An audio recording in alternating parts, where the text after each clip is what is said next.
પરિચય આપું તો હું ભાવનગરના તળાજા તાલુકાના નાનકડા એવા ગામમાંથી આવું છું અને અત્યારે હાલ સુરત રહું છું. ફિલ્મ લાઇનમાં છેલ્લા 15 વર્ષથી કામ કરી રહ્યો છું. અનેક શોર્ટ ફિલ્મો કરી સોંગ કર્યા, વેબ સિરીઝ ઘણું બધું કર્યું.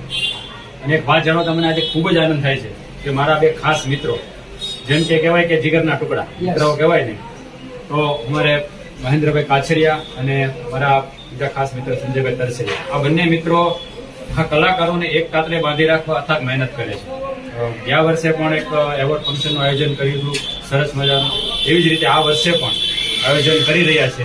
અમારા સુરતના તમામ કલાકારો એક કાતરે બાંધી રહ્યા છે.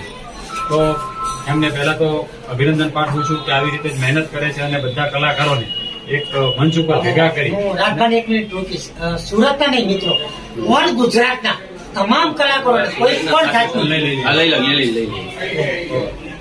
અત્યારે જ જાણવા મળ્યું, ગયા વર્ષે ખાલી સુરતના કલાકારોનું જ એવોર્ડ ફંક્શન હતું, આ વખતે તો આખા ગુજરાતના કલાકારોને એવોર્ડ ફંક્શન કરવા જઈ રહ્યા છે.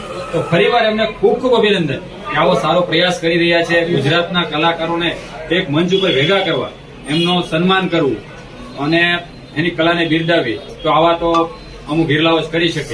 એવા અમારા બે મિત્રો મહેન્દ્રભાઈ કાછરિયા અને સંજયભાઈ તરસરિયા આ પ્રયત્ન કરી રહ્યા છે. તો ભવિષ્યમાં આનાથી પણ મોટા એવોર્ડ ફંક્શન અને ભારતના કલાકારોને ભેગા કરે એવી દિલથી શુભેચ્છા પાઠવું છું. ફરીવાર કોંગ્રેચ્યુલેશન્સ કે તમે આવું કામ કરી રહ્યા છો, કલાકાર માટે આવું સારું વિચારી રહ્યા છો, જેથી દરેક કલાકારનું સ્ટેજ પર સન્માન થતું હોય ને સાહેબ, ત્યારે એને ગર્વની લાગણી અનુભવાતી હોય. અને કલાકાર તાળીનો મોહતાજ હોય છે હંમેશા.